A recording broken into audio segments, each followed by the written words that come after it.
ఇంతకుముందు ట్రైన్ వెళ్ళాలంటే చాలా టైమింగ్ డిలే అవుతుండేది. బట్ ఈ వందే భారత్ రావడం వల్ల చాలా ఫాస్ట్గా ఇన్ టైంకి వెళ్ళగలుగుతున్నాం. డ్యూటీస్ కానీ రిమైనింగ్ వర్క్స్ కానీ అన్నీ కూడా ఇన్ టైంలో plan చేసుకోగలుగుతున్నాం.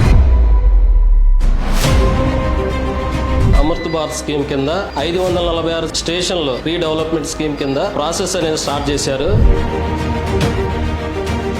In Andhra Pradesh, the focus has been on completing the last mile projects. The third line works in Vijayawada and Guddur have been taken up on a very fast pace.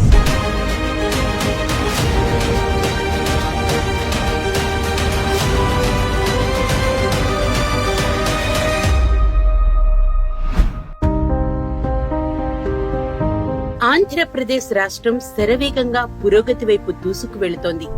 ముఖ్యంగా పలు నగరాలను, పట్టణాలను కలుపుతూ అనుసంధానం చేయబడ్డ railway లైన్లు, రహదారులతో AP ప్రగతి పదం వైపు వేగంగా అడుగులు వేస్తోంది. ఈ అభివృద్ధిలో భారతీయ రైల్వే కీలక పాత్ర పోషిస్తోంది. ప్రజల కలలను, ఆకాంక్షలను భారతీయ రైల్వే నిజం చేస్తూ వారి జీవన ప్రమాణాలను మెరుగుపరిచే విధంగా తన ప్రస్థానాన్ని సాగిస్తుంది. ఆంధ్రప్రదేశ్ రాష్ట్రాన్ని కూడా భారతీయ రైల్వే అభివృద్ధిలో ముందుకు నడిపిస్తుంది. అందులో భాగంగా ఏపీలో రైల్వేకి అత్యంత ప్రాధాన్యతను ఇస్తుంది. ఆంధ్రప్రదేశ్ రాష్ట్రంలో ఉన్న విజయవాడ రైల్వే స్టేషన్ ను రైల్వే జంక్షన్ గా అభివృద్ధి చేసింది. కమలం గుర్తుకు ఓటు వేద్దాం, బీజేపీ వర్మను గెలిపిద్దాం.